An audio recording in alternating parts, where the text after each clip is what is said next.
안녕하세요. 김호준입니다. 지난 12월 29일 독일 사법부는 1942년부터 2년 동안 나치 수용소 아우슈비츠에서 경비원으로 일했던 오스카어 그레닝에게 징역 4년 실형을 선고했습니다. 아우슈비츠에 도착한 사람들이 플랫폼에 내려놓은 짐들을 수거한 역할을 했던 21살의 자신은 작은 톱니바퀴에 불과했다는 항변도, 96세 고령에게 4년형은 사형 선고와 같다는 어필도 소용이 없었습니다. 심지어 그레닝은 홀로코스트를 부정하는 사람들에게 학살이 실제 했다는 증언을 위해 자신의 과거를 스스로 드러낸 케이스입니다. 한국적 기준으로는 정상 참작의 여지가 있다 싶습니다만 독일 헌법재판소는 단호했습니다. 국가 권력에 의한 범죄는 아무리 시간이 흘러도 당사자가 뉘우치더라도, 단순히 지시를 따랐을 뿐이더라도 그 지위가 일개 말단일지라도 엄벌에 처한다. 무려 75년 전에 단순 가담도 국가 권력의 범죄에 관한 한 그 개인이 미워서가 아니라 준엄하게 그 역사적 책임을 묻는 공동체의 정신, 지금 현재 대한민국에 가장 절실히 필요한 정신이죠. 뉴스공장은 올 한 해도 그 정신으로 그 현장에 가장 앞줄에 서 있겠습니다. 김어준 생각이었습니다.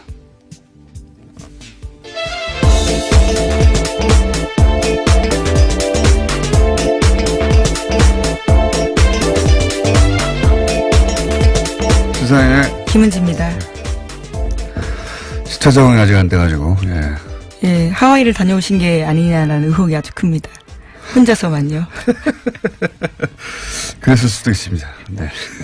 끝까지 행적을 밝히지 않으시는군요. 자, 지난 한 주간 이정열 전 부장판사하고 제가 그 첫 방송은 들었어요. 인터넷으로. 목소리가 아주 좋으시더라고. 네, 인터넷에 꿀보이스라는 말들이 네. 많더라고요. 목소리가 아주 좋으시고 저희가 잠시 후 혹은 3, 4분 사이에 연결해서 수고하셨다고 인터뷰를 잠깐 해볼까 합니다. 다시는 이 자리를 노리지 말라고. 자, 오늘 1월 1일이라 오늘 출근하는데 보니까 차들이 별로 없더라고요. 네, 새해입니다. 예, 이런 날은 좀 느리게 천천히 해야 돼요. 하지만 팟캐스트로도 많이 듣는다고요. 팀장께서 이야기하시더라고요. 그래요? 예. 독일 얘기 제가 오프닝에 잠깐 했는데 굉장히 인상적인 기사였습니다. 예.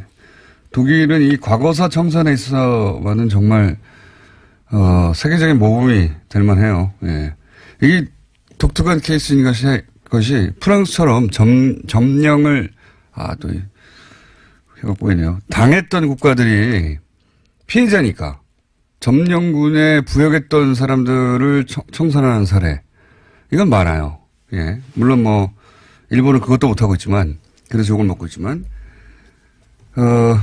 근데 이렇게 가해자면서 독일처럼 철저하게 자신들의 과거를 청산하고 75년 지났는데 4년 96세 할아버지한테 이제 언제 돌아가실지도 모르는데 4년간 감옥에 가라고 한 거 아닙니까?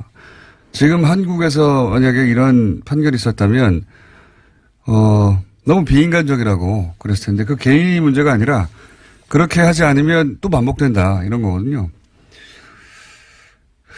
일본은 이제 그걸 못하는 거죠. 근데 그거보다 더 드문 케이스는 뭐냐면 우리나라 같은 나라예요. 우리나라. 우린 피해자잖아요. 피해자. 피해자면서 그 부역자를 청산 못했을 뿐이 아니라 청산을 못한 정도가 아니라 그 부역했던 사람들이 거꾸로 권력을 잡은 케이스예요. 그렇죠. 이거 진짜 세계사회에서 드문 일입니다. 그래서 그 권력을 잡았던 사람들이 독립운동을 했던 사람들을 거꾸로 탄압하고, 예. 그리고 그 자손들이 지금까지도 권력의 핵심에 있고, 이거는 세계사적으로 정말 드문 케이스예요. 우리나라에 벌어진 일이죠. 예. 저는 이제 이 뉴스를 보니까 적폐 수사 하기도 전부터 피로감부터 얘기했잖아요. 그리고 뭐 정치 보복 얘기하고, 예. 아직도 하고 있죠. 아주 창궐하고 있죠. 올 한 해는 아마도 그 국가 권력에 의한 범죄를 이렇게 단죄를 제대로 하느냐 못하느냐 가장 중요한 전선이 거기 쳐지지 않을까 그런 생각을 해봅니다. 그 경우에 저희는 항상 앞자리에 어설프게 서 있겠다. 약간 어설프더라도 항상 그 앞줄에 서 있겠다. 예. 자, 첫 번째 뉴스는 뭡니까? 네, 그 전선의 가장 앞에 있는 질문 중에 하나입니다. 다스는 누구 겁니까? 라는 건데요. 새해에도 이 질문은 계속됩니다. 연말 연시에도 검찰은 다스 관련 인사들을 참고인으로 불러서 조사했는데요. 다스 120억 원 횡령 등 의혹 고발 사건 수사팀은 어제도 다스 회계 업무를 맡았던 실무자를 참고인 신분으로 불러서 조사했습니다. 또 30일에는 다스에서 18년 동안 운전기사로 일했던 김종백 씨가 참고인으로 검찰 조사를 받았는데요. 수사팀은 오늘도 전원 출근해서 BBK 특검 수사 기록을 검토할 예정입니다. 전원 출근해야죠. 예. 예, 작년 딱 이맘때에요.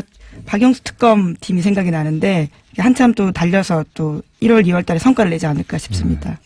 올해 질문상 이런 거 없습니까? 다스는 누구 겁니까? 예, 올해 질문상 이런 거 뉴스공장에 줘야 되는데.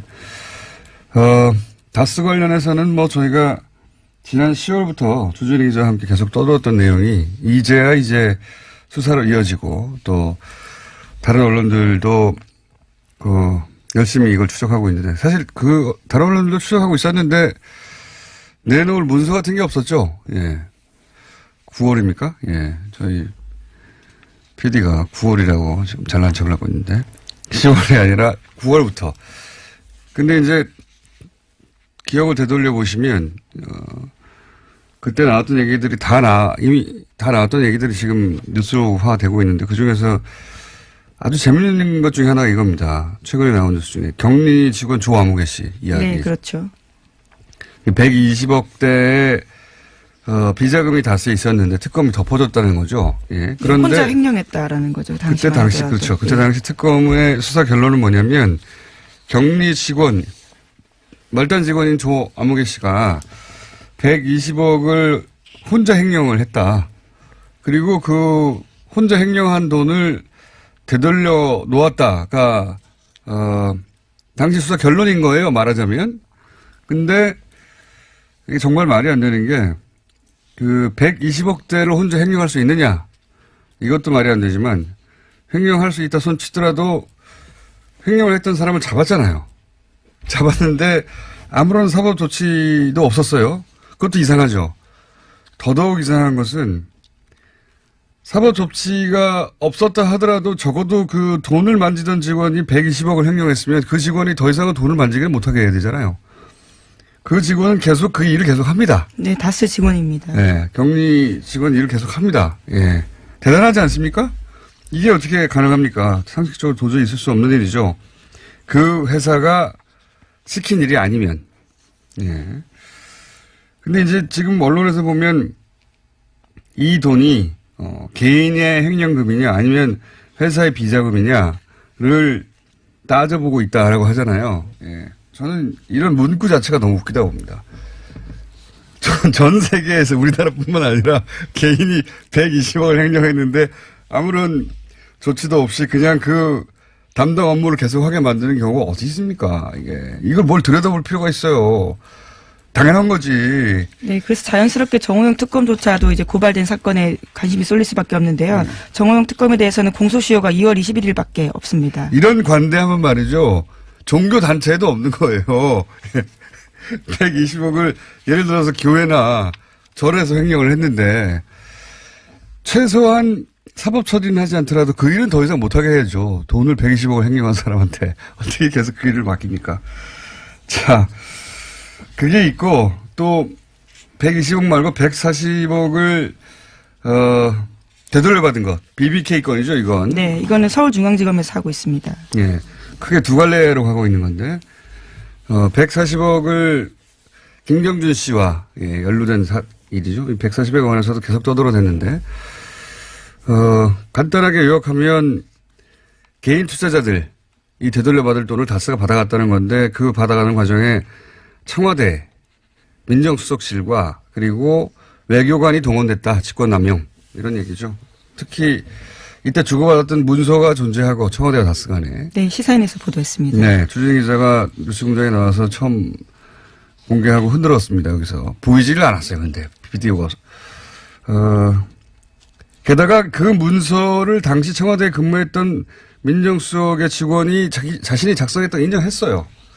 주고받은 게 맞는 겁니다. 네. 이것도 입증하기가 그렇게 어렵지 않을 것이다.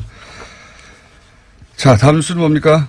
네, 계속해서 추가 폭로들도 있는데요. 이와 관련해서 짧게 말씀드리겠습니다. 다스의 전 경리팀장에 이어서 총무차장 같은 경우에도 검찰의 비공개로 소환됐는데 다스 전 총무차장은 이명박 전 대통령의 막내딸이 다스에 위장 취업하고 해외 비자를 받아서 출국했다라는 의혹을 제기했다고 합니다. 이 사안의 의미는 뭐냐면 이제 이명박 전 대통령은 주식에 한 주도 없다고 하고 자기 회사가 아니라고 주장하는데 최대 주주인 이상은 회장은 그냥 회장으로 불리고 이명박 전 대통령 왕 회장으로 불렸다. 네, 예. 전 총무차장의 증언입니다. 왕 회장으로 불렸는데 그 딸이 그 회사에서 여러 가지 혜택을 입었다. 뭐 이런 네, 거죠. 위장 직원도 하고요. 회사 차량을 임의로 사용했다라고 합니다. 그리고 뭐 다스에 오면 현장을 물청소를 하고 난리가 났다고 하죠. 주식 하나도 없는데 예. 회장이 왕 회장으로 주식이 하나도 없는 사람이 그렇게 불렸다. 뭐 그런 이야기입니다. 소소한 에피소드긴 한데 예. 실소유주가 아니라면 이런 일이 있을 수 있겠는가 뭐 이런 이야기죠. 이거 말고도 많습니다. 소소한 건. 네, 다스 관련해서는 계속해서 진술들이 나오고 있는데요. 다 이명박 전 대통령을 향하는 내용들입니다. 예. 모두가 여기 이제 불려 나온 소환된 사람들이 모두가 한결같이 하는 이야기는 실소유주는 이명박 전 대통령이다. 다스에 근무했던 사람들의 얘기죠. 예. 그것도 이제 일개 뭐 근무한 지가 하루 이틀 혹은 뭐 일주일 열흘 된 사람들이 아니라 예. 총무차장이라든가 10년 이상 근무했던 사람이라든가 집안의 기사였던 사람이라든가 내막을 잘 아는 사람들이 하는 얘기입니다. 지금 현재. 또 관련 뉴스가 있습니까? 네, 관련 뉴스는 계속해서 있는데요. 뭐 하나만 더 소개드리면요. 검찰이 기존 120억 원 외에도 다수의 추가 비자금이 조성된 정황을 확보하고 조사에 착수했다라고 합니다. 비자금 성격의 자금은 총 200억 원 규모라고 하는데요. 이를 100억씩 절반으로 나눠서 이명박 전 대통령과 다수의 실세들이 가져갔다라는 주장이 나왔습니다. 이거는 이제 또 다른 200억입니다. 120억을 당시 2007년 특검 때, 2007년 8년 특검 때 발견하고 나서 경리가 개인이 해먹은 거네라고 결론 내고 돌려준 120억 말고 별개의 200억이 또 있다. 예, 이것도 주진우 기자가 사실은 뉴스공장에서 얘기했는데 예, 주진우 기자가 워낙 앞뒤 없이 얘기해가지고 너무 많은 사실을 알고 있다 보니까. 네, 예, 매우 앞뒤 없이 얘기하는 사람의 돈이 뒤죽박죽으로 예, 내용이 전달이 됐는데 이거 한번 다시 조만간 불러서 정리를 하겠습니다. 준준희 기자는 정리를 못할 거예요. 하지만 저희가 정리를 해드리겠습니다. 추가로 200억이 또 있는데 그 200억도 뭐 반반씩 나눠서 일부는 직원들이 쓰고 일부는 뭐 MB가 가져가고 이런 식의 이야기가 있습니다. 예, 있는데 이 돈도 그 당시도 이미 알았는데도 덮어줬다 이거죠. 예. 준준희 기자가 이번 주 내로 나와서 예, 떠듬떠듬 말씀드릴 겁니다. 자, 천천히 하자고요, 천천히. 오늘 아침 듣는 사람 많지 않습니다. 네. 다음 뉴스는 뭡니까? 네, 박근혜 정부 당시 국정원이 이명박 정부의 아랍에미리트 원전 수주에 이명 계약이 있었는지 조사했다라는 소식을 지난주에 전해드렸는데요. 당시 국정원이 이명 계약뿐만 아니라 거액의 리베이트가 있었는지도 함께 조사했다고 SBS가 보도했습니다.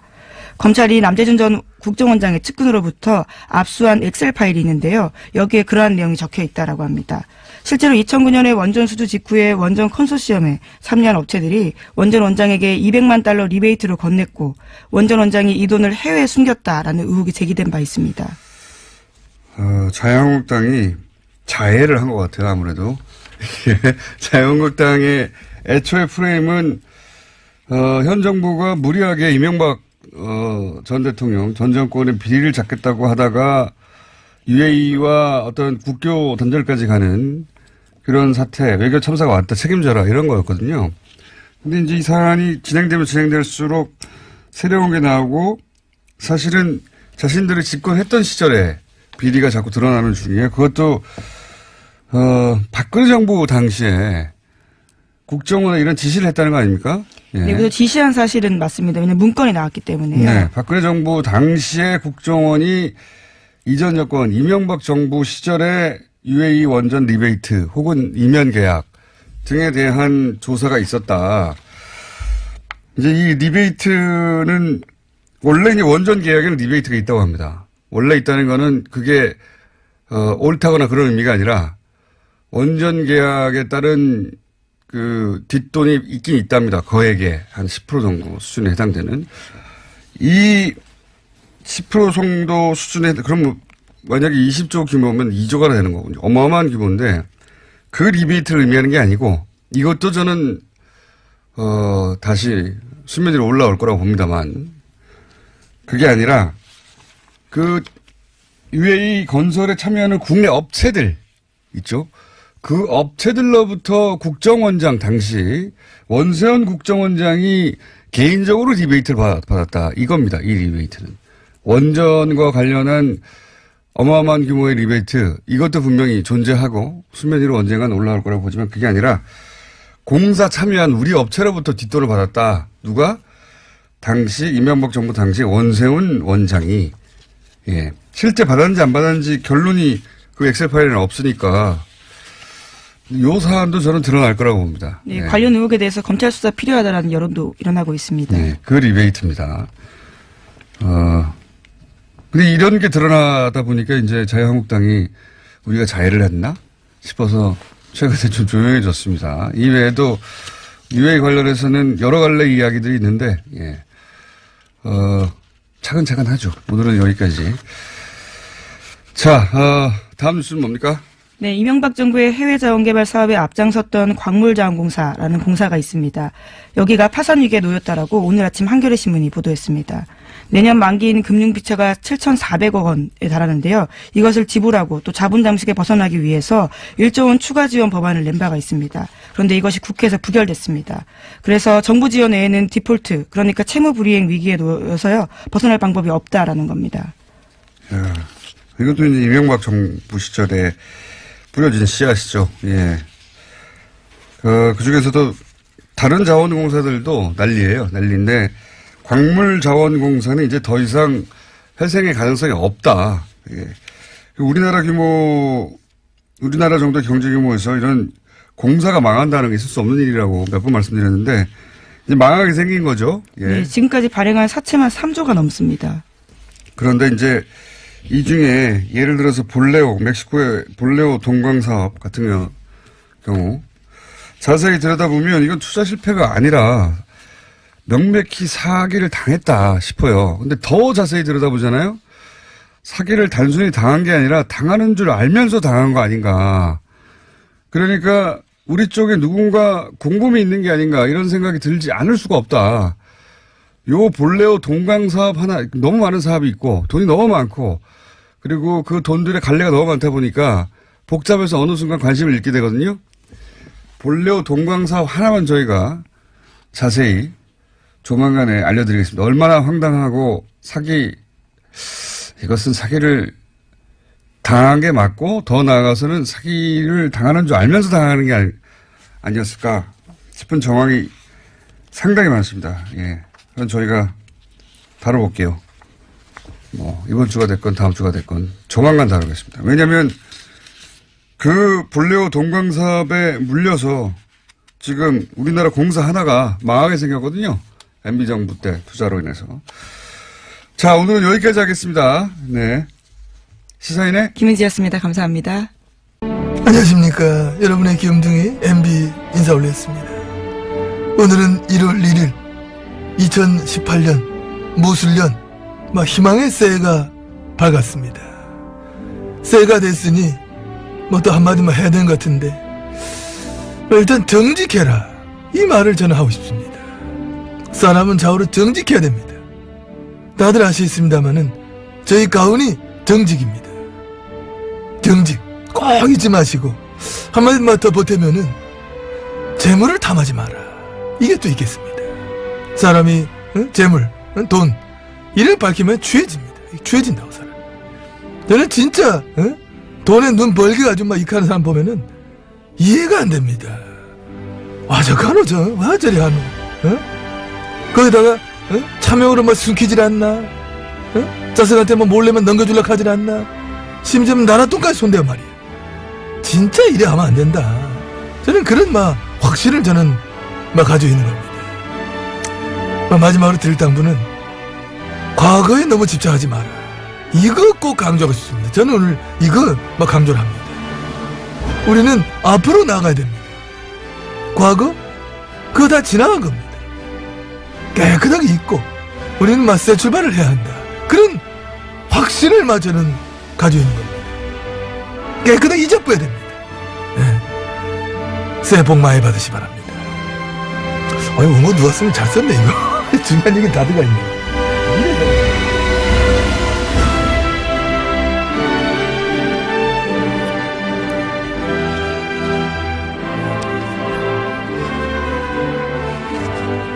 자, 새해 첫 번째 게스트입니다. 바른정당과 통합 여부, 그리고 안철수 대표 재신임을 묻는 국민의당 전당원 투표 결과가 나왔습니다. 74%가 찬성표.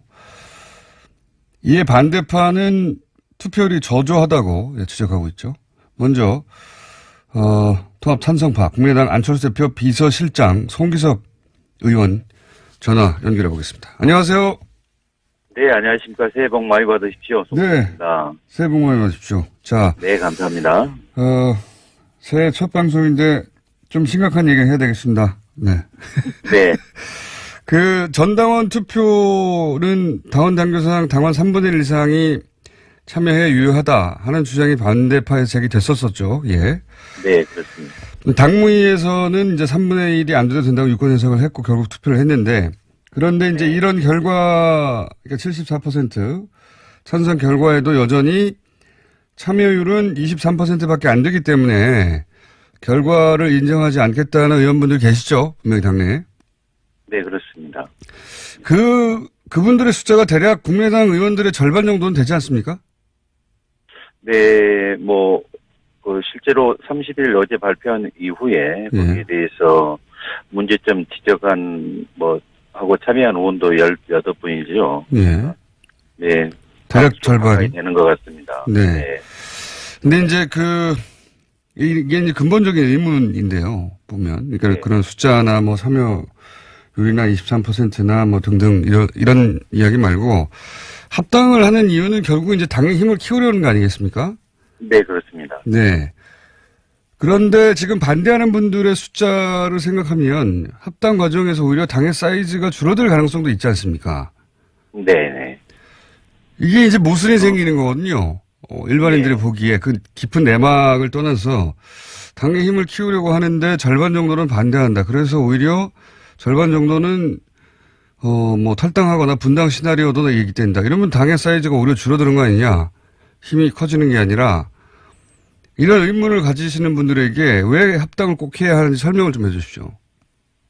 네, 지금 당장 이렇게 반대하는 분들이 그렇게 그 정도 되니까 네. 논란의 여지가 있는데요. 사실은 그분들 중에 또 다수가 방향 자체는 틀리지 않다. 그러니까 저희가 중도 개혁을 하고 외연 확장을 해야 된다. 그리고 그 방법의 하나로서 바른정당도 이렇게 함께 할 수 있다에 대해서는 동의하는 분이 많습니다. 다만 그 시점 자체가 지금은 아니지 않느냐. 적어도 내년 지방선거 이후 이렇게 이야기하는 분들도 있습니다. 그래서 그런 과정에 대한 설명 이런 것 좀 이해 그게 이제 충분히 이루어지지 못했기 때문에 지금 현재 18분 정도가 이제 반대하고 있는 거고요.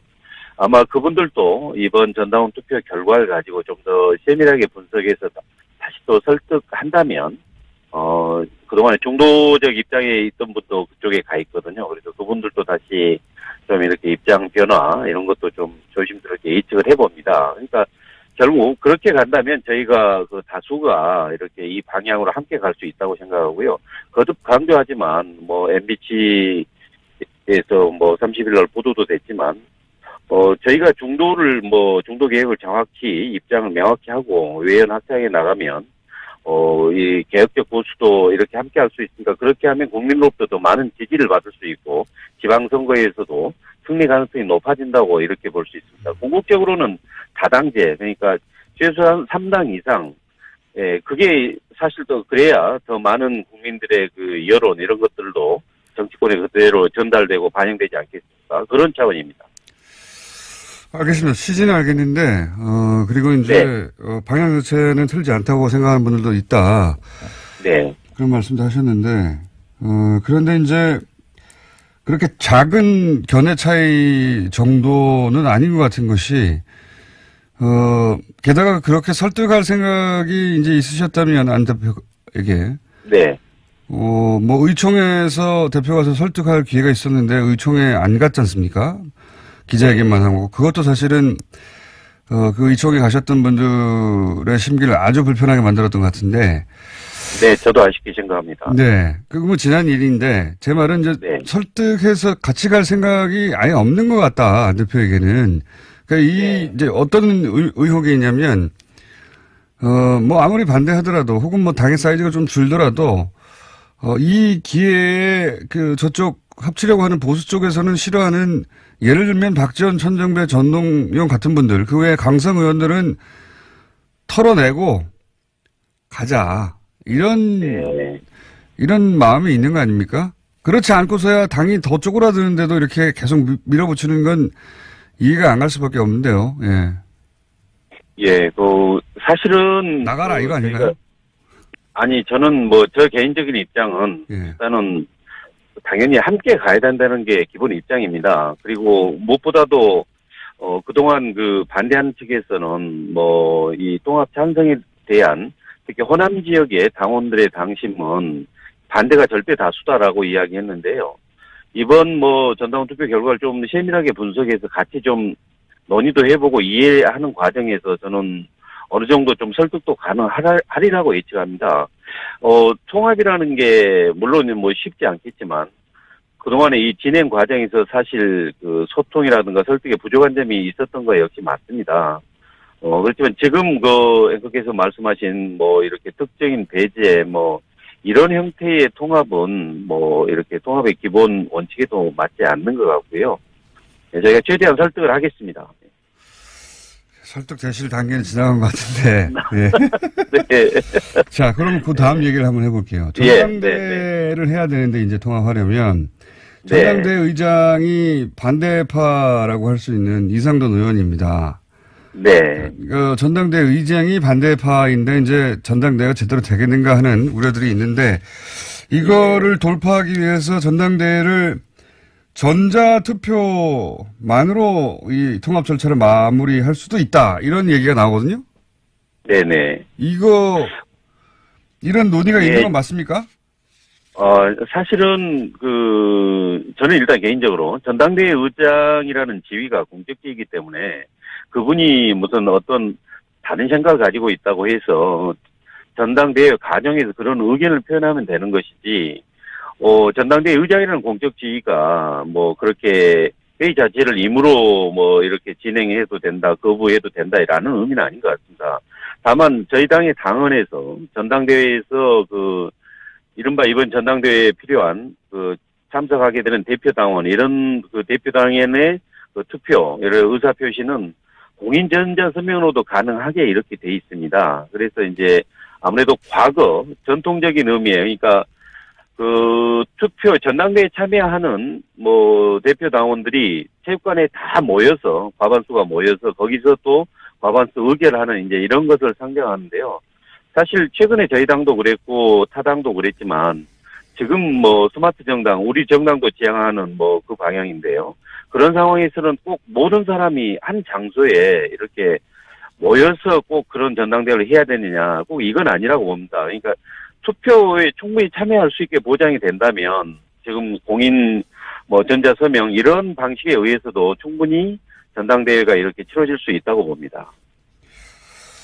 그러니까 공인 전자서명 그러니까 온라인 투표로 전당대회 통합 절차를 마무리하는 방안이 검토되는 건 맞는 거군요.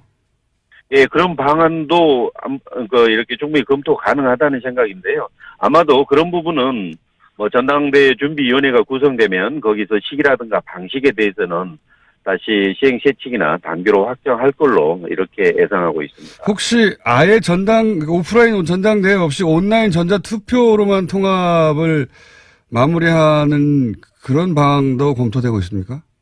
아니, 사실 전당대회라는 이런 형식, 이것은 기본적으로 그 결과에 대한 발표 이런 것들은 거쳐야 되기 때문에 예. 단순히 뭐 이렇게 온라인으로 끝낼 수는 없고요. 그러니까 그런 전당대회라는 게 그 어떤 일시 장소에 딱 모여서 거기서 투표하고 끝내는 거 아니고요. 좀 일련의 과정으로 될 수도 있지 않습니까? 네네. 그러니까 이른바 K보팅으로도 갈 수 있고 첫날은 그 다음날 뭐 ARS 이렇게 갈 수 있고 마지막 날은 그런 게 참여 못한 현장에 직접 오시는 현장 투표까지 이렇게 일련의 과정이기 때문에 현장 투표가 이루어진다면 거기에서 이제 이 형식 전당대회 형식 그게 이제 마무리가 되겠죠. 그렇게요. 그러니까 대부분의 투표는 그 온라인으로 하고 마지막에 그 네. 발표 정도를 오프라인에서 대회 형식으로 갖춰서 할 수 있다 이런 말씀이시네요. 네. 네, 뭐 그럴 가능성도 있을 것 같습니다. 반대파에서는 도저히 받아들이기 어려운 아닌 것 같긴 합니다. 제가 듣기에는. 예. 근데 이제 아무래도 그 반대하는 분들은 그 제가 아까 말씀드린 전통적인 의미의 전당대회 이걸 상정하는 것 같습니다. 네. 그런데 지금 뭐 이렇게 우리 뭐 4차 산업혁명 시대에 꼭 그 방법만을 고수하는 것은 아닌 것 같고요. 근데 뭐 당원상 예. 나와 있는 방법이니까 충분히 고려함직하다고 봅니다, 저는. 이게 단순히 기술의 문제가 아니라 기술은 물론 가능하죠. 예, 가능한데. 네, 예. 네. 아니 뭐 미국 같은 나라도 그 전당대회는 굳이 오프라인에서 하지 않습니까? 그러니까 그 예, 적극적인 당원들의 의사 표시와 예. 알겠습니다. 이 문제는 뭐 반대파 의견을 들어보겠는데 만약에 이 온라인 투표로 대부분 이런 사안이 결정되도록 진행이 된다면 인정하지 않는 별도의 전당대회를 반대파가 따로 할 수도 있지 않겠나 이런 생각도 듭니다. 예. 예. 네, 이제 그런 뭐 논의 자체가 저는 앞으로 전준위에서 그 부분까지 한꺼번에 해서 그러니까 반대 측 의원분들도 이렇게 별도의 전당대회를 추진한다고 하면 그거 합쳐서 그야말로 전당대회를 열어서 그 안에서 찬반 논의가 이루어지게 하고 그 결과에 따라서 정하도록 하는 그것도 저는 충분히 가능하다고 생각합니다. 알겠습니다. 한 가지만 여쭤보고 끝내겠습니다. 네, 이게 네. 저는 별로 궁금하지 않은데 언론에 나와서 예. 게다가 안철수 대표 이런 말을 했기 때문에 안철수 대표가 국민의당 창당 초기 창당 자금을 본인이 다 냈다고 주장을 했다가 또 반대파에서 이자까지 모두 받지 않았냐 이런 얘기가 오고 왔는데 혹시 관련 내용 아십니까? 예, 그게 아마 돈을 잘 안 쓴다는 질의에 대해서 그렇게 좀 오해 소지가 있는 답변을 한 것 같은데요. 예.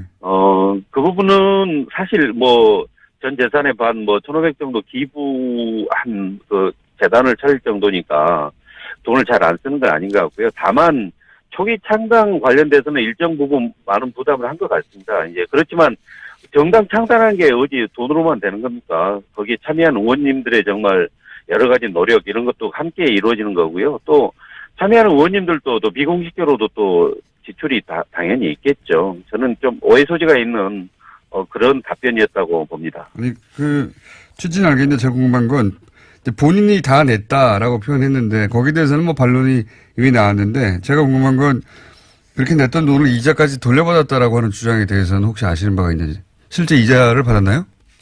아마 제가 듣기로는 창당 과정에서 그렇게 했고 이제 창당 후에 그다음에 총선까지 지나서 이렇게 아마 공식적으로 차입됐던 부분은 반환을 받았을 테고 또 정치자금법상 차입된 부분에 대해서 이자도 당연히 또 같이 반환을 해야 되기 때문에 안 그러면 정치자금법 위반이 됩니다. 그렇기 때문에 아마 그렇게 일부 처리했던 걸로 그렇게 듣고 있습니다. 알겠습니다. 회계상 그렇게 할 수밖에 없었다.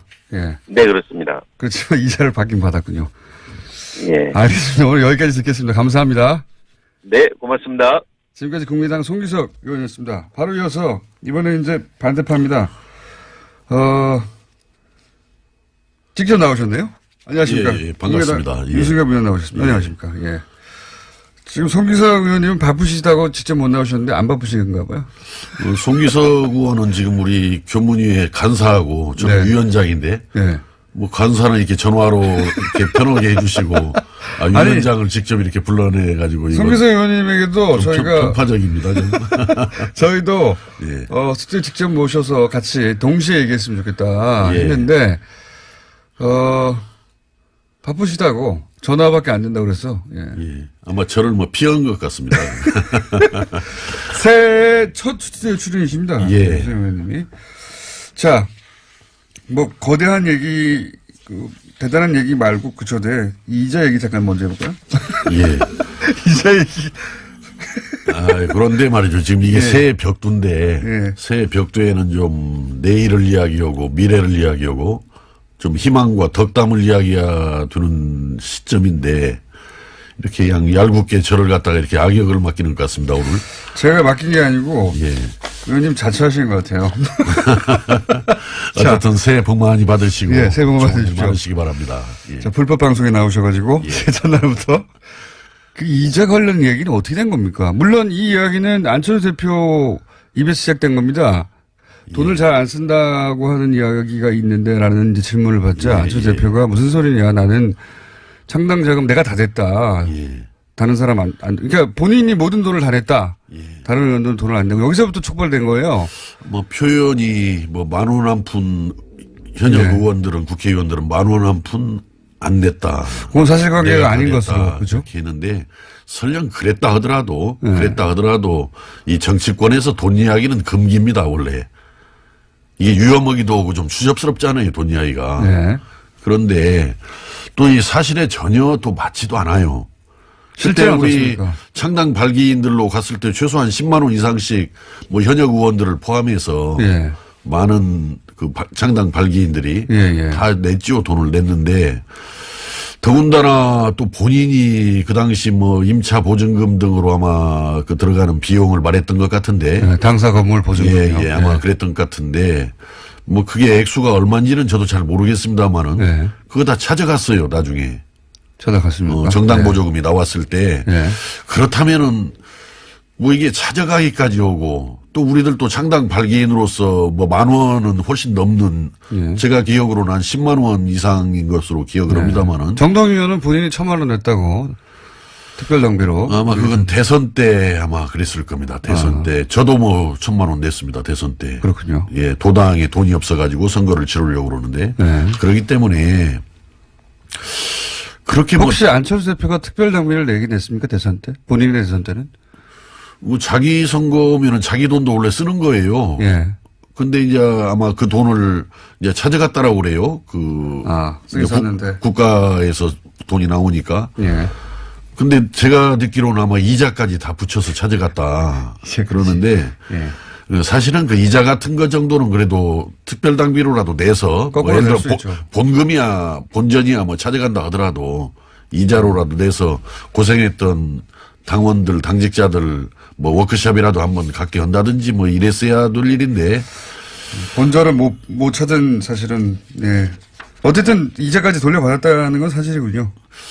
저는 지금 안철수 대표가 참 이해할 수 없는 게 이게 머리와 돈으로만 어떻게 정치를 생각하는 것 같아요. 정치라는 게 기본적으로 좀 따뜻한 가슴을 가지고 저는 정치를 해나가는 것이 맞다라고 보는데 이자 액수는 아십니까 혹시? 어떤 액수 말입니까? 이자로 받아가는 액수요. 제가 듣기로는 7,500만 원이라고 들었습니다. 그게 돈놀이 한 거죠, 어떻든. 돈들이야 했겠습니까만은 예. 말씀하신 대로 그 이자 정도는 특별장비로 낼 수도 있었겠다. 저는 그게 정상이라고 봐집니다. 네, 그게 좋습니다. 정상이다. 본전을 못 건진 발언이었던 것 같고요. 예. 자, 이제 23% 투표율이 저조하긴 하지만 23% 정도의 그 참여율로 그리고 그 중에서는 75%인가요? 그 정도 찬성해서 이제 원안대로 됐습니다. 찬성파가. 그런데 남은 거는 이제는 전당대회잖아요. 근데 전당대회를 온라인 투표로 돌파하겠다고 하는 보관인 것 같습니다. 그러면은 오프라인에서 전당대회 했을 경우에 전당대회가 정상적으로 치러지지 않고 절대 거기서 합당 결의안이 통과되지 않을 거라고 했던 반대파 입장에서는 온라인으로 다 해결해버리면 이거 어떡합니까? 막습니까? 먼저 뭐 전당대회 이야기 전에요. 예. 이제 엊그제 끝난 전당원 투표 예. 그분들은 어제 보니까 안철수 대표가 압도적 지지다 이렇게 네. 전혀 엉뚱한 말씀을 하시던데 원래 우리 그 당원 규정 당규가 있습니다. 전당원 네. 투표 등을 규정하고 있는 거기에 보면은 당원들이 전당원 투표를 요구하려면은 그 100분의 20 이상의 서명을 받아서 요구를 해야 되고 예, 예. 또 거기 투표 참여가 전체 당원의 3분의 1 그러니까 33.3%겠죠. 이상이 참여해야 이 투표가 유효하게 성립되는 거다. 물론 당대표가 전당원 투표를 제한할 수 있다라는 규정도 없고 또 당대표가 할 때는 어떻게 한다라는 규정은 없어요. 그러나 당대표도 당원 아닙니까? 예. 그렇기 때문에 저는 전당원 투표 제한 자체가 잘못된 거라는 생각이 들고 예. 아까 말씀하신 대로 그 4일간 뭐 K보팅 그다음에 ARS 예. 이런 투표를 했는데 아마 23%가 투표 참여한 걸로 이렇게 되어 예, 있어요. 23%가. 과거에 그 오세훈 전 서울시장이 무상급식 이거 해야 되느냐 말해야 되느냐 가지고 예. 주민투표에 붙였는데 그때 이거 투표 거부 운동들이 많이 벌어졌죠. 그렇죠. 무상급식을 3분의 1 지지하는 도달하지 분들이. 못해서. 3분의 1 도달하지 못해가지고 개표조차 못했어요. 그렇습니다. 네. 그런데 어제 분명히 23%가 투표에 참여를 했는데 이제 거기에서 뭐 찬성한 사람들이 한 74% 정도. 네. 이제 반대가 25.4%. 전체 당원의 한 17% 정도가 그러니까 근데 그걸 가지고 압도적으로 지지를 받았다라고 이렇게 주장을 하는 걸 보면은 이 사고 구조가 문제가 분명히 저는 있는 사람이다 이렇게 생각합니다. 그냥 그래도 뭐 74.6% 정도 그 투표 33%에는 미흡했지만은 그러나 또 참여한 사람 중에서는 아쉽게도 그래도 74% 정도 찬성을 해줬다. 그런 대로 그 투표에 참여한 사람들은 좀 지지가 많았다. 이렇게 이야기하는 것이 정상이지. 그렇게 얘기합니까? 근데 왜 어떻게? 압도적 지지를 했다라고 이렇게 이야기하는데, 이제 저는 뭐 그래서 이 전당원 투표 자체는 원래부터 효력이 없는 거예요. 이 합당과 관련해서.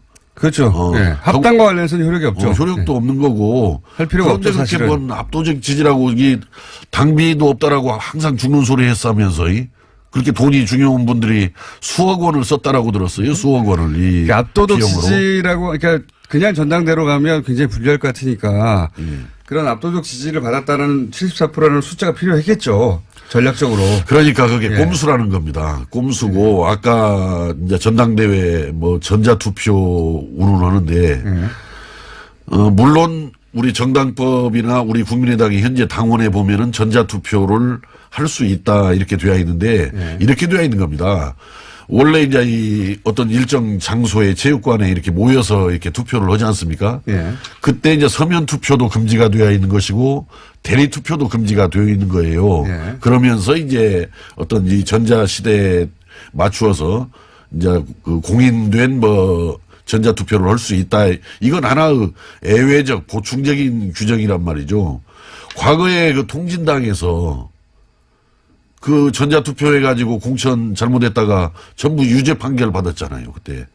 똑같은 사례는 아니지만, 예. 이건 이 공개 투표, 이 대리 투표가 아주 불가피한 그런 상황입니다. 제가 볼 때는. 그래서 끝까지 그렇게 꼼수를 가지고 이 합당을 추진하면은 저는 합당될 수 없다라고 봐져요. 이것은. 그거 우리 당원들이 국민들이 용납하겠습니까? 근데 만약에 예.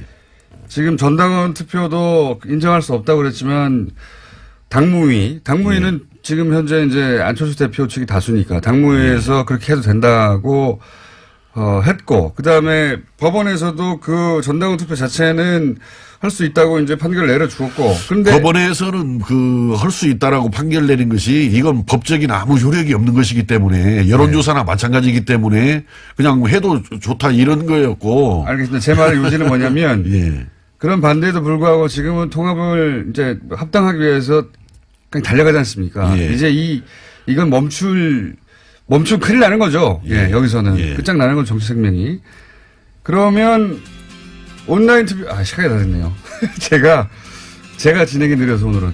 자, 유성현 위원과는 3부에서 좀 이어가겠습니다. 네. 예. 시간 형평상 5분 더 써야 되겠습니다. 예. 3부에 다시 뵙겠습니다.